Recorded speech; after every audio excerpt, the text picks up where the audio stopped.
तो आज हम डिस्कस करने वाले हैं आपका सेकंड पार्ट, सेकंड चैप्टर का एंड ऑफ बाइपोलैरिटी का, जिसमें आज हम पढ़ेंगे ग्लोबल एंड डिसइंटीग्रेशन, कैसे ये ग्लोबल से एक कोज बने आपके यूएसएसआर के डिसइंटीग्रेशन में। सबसे पहले हम देखते हैं क्या थे ये कम्युनिस्ट पार्टी के जनरल सेक्रेटरी बने 1985 में। अब जनरल सेक्रेटरी क्या होते हैं? जनरल सेक्रेटरी जैसे हमारे इंडिया में पीएम होता है, वैसे वहां पे जनरल सेक्रेटरी होते हैं, जो यूएसएसआर के हेड होते हैं उनको वहां पे जनरल सेक्रेटरी बोला जाता है। सबसे पहले मैं आपको एक चीज बताता हूँ, जो ईस्टर्न यूरोपियन कंट्री जो यूएसएसआर के अंदर आती थी, अब उनको पता लग गया था कि भाई जो वेस्ट यूएसए है उनसे बहुत ज्यादा आगे निकल चुका है टेक्नोलॉजी में। तो वो लोग क्या करते थे, वो प्रोटेस्ट करने लगे वो लोग। तो पहले क्या होता था, जो गोरोपश जो पहले जनरल सेक्रेटरी बने थे यूएसएसआर के, वो वहां पे रेड आर्मी भेजा करते थे। कौन सी आर्मी? रेड आर्मी भेजा करते थे वहां पे, और उस प्रोटेस्ट को हटा इस प्रोटेस्ट को जो लोग प्रोटेस्ट करते थे इनको चुप करवा देते थे और इनको यहाँ से हटा देते थे। पर ग्लोबसी को ऐसे कहा जाता है कि थोड़े डेमोक्रेसी को फेवर करते थे, थोड़े मतलब पीसफुल नेचर के थे, तो इसलिए वो उनको लोगों को नहीं हटाते। वो ऐसे कहते हैं भाई इन लोगों को प्रोटेस्ट करने दो। इस प्रोटेस्ट के चलते वो क्या करते हैं, मैं आपके मिशेल गोरबचे ये करते हैं कि वो दो रिफॉर्म्स लेके आते हैं, पॉलिटिकल और इकोनॉमिक। एक तो लेके आते हैं पेरेस्ट्रोइका, जिसको हम बोलते हैं रिस्ट्रक्चरिंग। दूसरे लाते हैं ग्लासनोस्ट, जिसको हम बोलते हैं ओपननेस। रिस्ट्रक्चरिंग मतलब ये पॉलिटिकल में लाते हैं ये वाला रिफॉर्म। रिस्ट्रक्चरिंग मतलब वापस से जैसे सारा वो सिस्टम को वापस से रिकंस्ट्रक्ट करें या पूरा ढंग से उसको बनाए। ओपननेस मतलब इकोनॉमी को खोल दें, जिससे कि भाई एक्सपोर्ट की बाहर की टेक्नोलॉजी भी यूएसएसआर में आ सके और पीपल अपना प्रोटेस्ट बंद कर दें। वो मतलब थोड़े जो आपकी मिशेल गोरबचे थे, वैसे कहा जाता है कि थोड़े डेमोक्रेटिक नेचर थे, इसलिए वो ये रिफॉर्म्स वगैरह लेके आए थे। पर ये रिफॉर्म्स जो लेके आए तो कम्युनिस्ट पार्टी के कुछ लीडर थे जिनको बोला जाता है पार्टी हार्डलाइनर्स, जिनको हम बोलते हैं कट्टर, वो हम आगे डिस्कस करेंगे। उन्होंने कुछ जो कम्युनिस्ट पार्टी के कट्टर लीडर थे उन्होंने इस चीज को अपोज किया, क्योंकि जैसे हमने पढ़ा जो कम्युनिस्ट पार्टी थी वो सोवियत जो वहाँ का सिस्टम था उसको फॉलो करती थी, इसलिए वो थोड़ा सिस्टम के अगेंस्ट जा रहे थे ये आपके ग्रोबशे, तो इसलिए उन्होंने अपोज किया। अब हम उसी पार्ट को डिस्कस करने वाले हैं। जैसे कि आपने भी पीछे देखा, जो ग्रोबशे रिफॉर्म्स लेके आए उनको अपोज किया पार्टी के हार्डलाइन, जिनको हम कट्टर बोलते हैं। उन्होंने क्या किया, वो कूप लेके आए 1991 में, जिसको अगस्त कूप भी बोला जाता है क्योंकि वो अगस्त में लाया गया।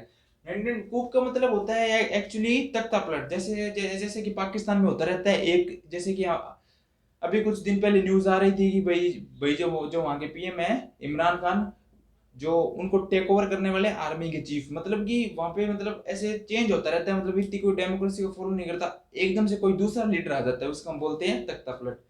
फिर क्या होता है, ये कूप कौन लेके आते हैं? आपकी कम्युनिस्ट पार्टी हार्डलैंड्स का मतलब मैंने अभी आपको बताया कि जो कट्टर होते हैं, जो मतलब पार्टी कट्टर लीडर होते हैं, उनको बोला जाता है हार्डलाइनर्स।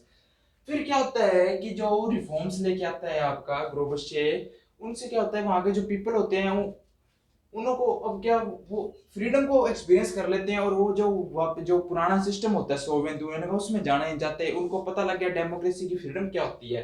इसके चलते क्या होता है, जो एक कूप लाया जाता है उसको एक लीडर अपोज करते हैं, जिनका नाम होता है बोरिस येल्त्सिन, जिनको वो मतलब उनकी वहां पे मतलब उनके जो पीपल होते हैं वो उनको फॉलो बहुत करते हैं, और वहां पे वो एक नेशनल हीरो की तरह अमर्स होते हैं। जो आपके ये जो लीडर होते हैं बोरिस, वो कहते हैं, वो जो रशिया रिपब्लिक होती है, जैसे कि मानिए ये आपका पूरा यूएसएसआर है, उसके अंदर एक जो आपका नेशन होता है वो यूएसएसआर होता है, कोई यूक्रेन होता है, बेलारूस, ऐसे करके वहां पे 15 कंट्री होती है जो यूएसएसआर के अंदर होते हैं। उसमें से एक कंट्री होती है रशिया रिपब्लिक, जिसको बोला जाता है रशिया रिपब्लिक। उसमें क्या होता है, जो आपके लीडर होते हैं वो जीत जाते हैं।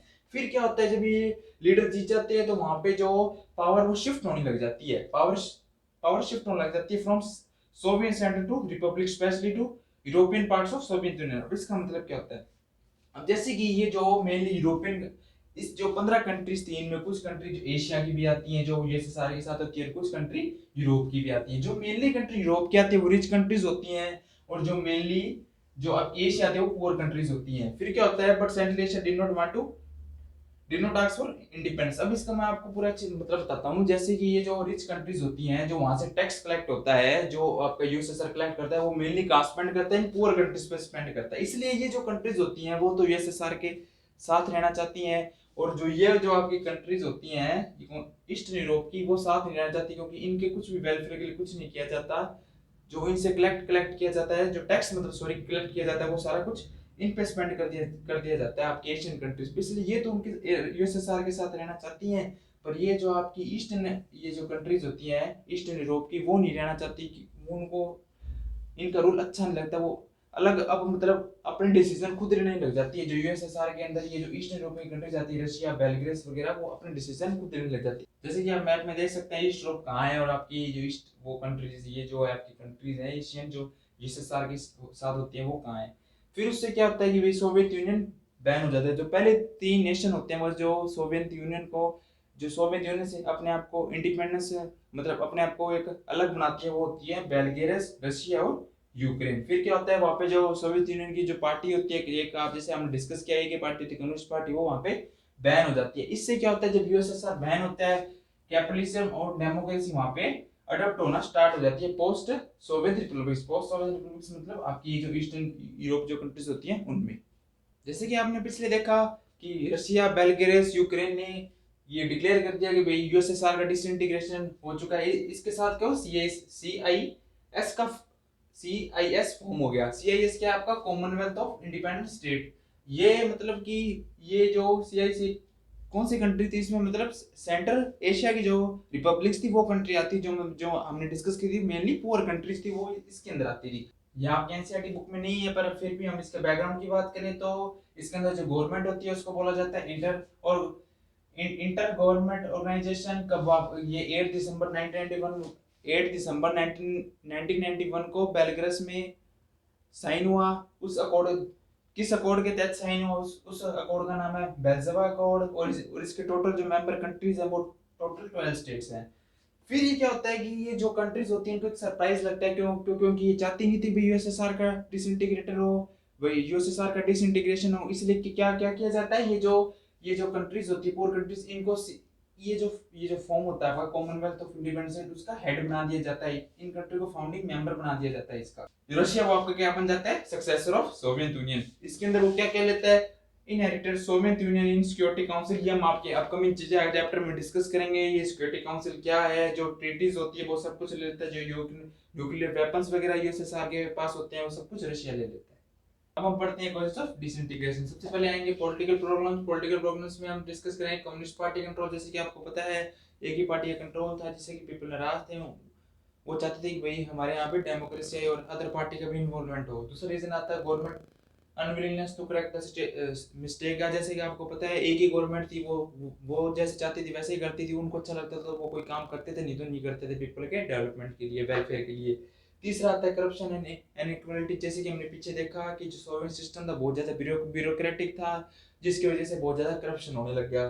फिर आपको चौथा पॉइंट आता है internal weakness of political system. जैसे कि हमने देखा जे कि वो अथॉरिटेरियन भी था बहुत ज़्यादा सिस्टम, मतलब कि जो भी जो वहाँ के पॉलिटिकल जो आपके जैसे एमपी एमएलए थे उनको ज़्यादा पावर नहीं दी जाती थी। जो गवर्नमेंट ऑफिशियल्स थे उनको ही मेनली पावर दी जाती थी, जिससे कि ये जो आपका पॉलिटिकल सिस्टम है पूरी तरह वीक हो गया था। फिर आपका नेक्स्ट आता है इकोनॉमिक प्रॉब्लम्स। इसमें कि जैसे आपको पता है कंज्यूमर फूड के शॉर्टेज हो गए थे, ये हमें पता है, क्योंकि मोस्टली पैसा कहाँ पे आर्म्स रेस में ये जो अपने यूएसएसआर लगाता था, जिससे कंप्यूटर शॉर्ट होने लगे, पीपल का कोई डेवलपमेंट नहीं होता था, इकोनॉमी में बहुत ज़्यादा बर्डन आ गया था, इकोनॉमी स्टैग्नेंट हो चुकी थी। फिर आपका तीसरा आता है आर्म्स रेस। जैसे कि हमने डिस्कस किया है कि यूएसएसआर यूएसए को दिखाने के लिए वेपन्स से सारा पैसा वेपन्स में लगाती थी, बहुत ज़्यादा वेपन्स डेवलप करती थी कि वो उससे ज़्यादा स्ट्रॉन्ग है। इसके चलते जो जो जो वहाँ की जो मतलब टेक्नोलॉजी लानी चाहिए थी पीपल्स के डेवलपमेंट के लिए और कंट्री के डेवलपमेंट के लिए, वो नहीं ला रही थी, सिर्फ आर्म्स मतलब वेपन्स ही बनाए जा रहे थे। फिर आपका नेक्स्ट पॉइंट आता है ग्लोबल रिफॉर्म्स कंट्रोवर्शियल। जैसे कि हमने डिस्कस किया इस ये जैसे कि पेरेस्ट्रोक किया, गैलस्ट्रोक, दो रिफॉर्म्स लेके आए। कई लोगों ने तो ये माना कि ये जो रिफॉर्म्स है बहुत लेट लाए गए हैं, कई लोगों ने ये माना कि ये जो रिफॉर्म्स है बहुत जल्दी लाए गए हैं। इन दोनों की चेतान के चलते ये जो अपने ग्लोबल थे, इन्होंने दोनों जो गुट बन गए थे कि भाई एक ने तो ऐसा कहा था कि बहुत जल्दी लेके आए और एक ने ऐसा कहा था बहुत लेट लेके आए। दोनों से मतलब जो उनका सपोर्ट था वो दोनों साइड से चला गया। फिर इसके बाद जैसे कि हमने देखा जो आपकी 3 कंट्रीज थी, बेलाग्रेस, रशिया, यूक्रेन, उन्होंने अपने आप को इंडिपेंडेंट डिक्लेयर कर दिया, क्योंकि उन्होंने नेशनलिज्म की भावना पड़ चुकी थी। उनको ऐसे लगने लग गया था कि हम यूएसएसआर के अंदर तो है, एक उनको बाहर लगने लग गया था, इसलिए वो उन्होंने अलग कर दिया। जैसे कि आपने इस चैप्टर के जो इसका फर्स्ट पार्ट है उसमें देखा कि बर्लिन वॉर को तोड़ दिया गया। ये जब भी तोड़ा गया जब यूएसएसआर का डिसइंटीग्रेट हुआ। और ये बर्लिन वॉल भी आपको एक झलक देता है यूएसएसआर की डिसइंटीग्रेशन की। तो लाइक करें, शेयर करें, कमेंट करें और साथ ही हमारे चैनल को सब्सक्राइब भी करें। धन्यवाद।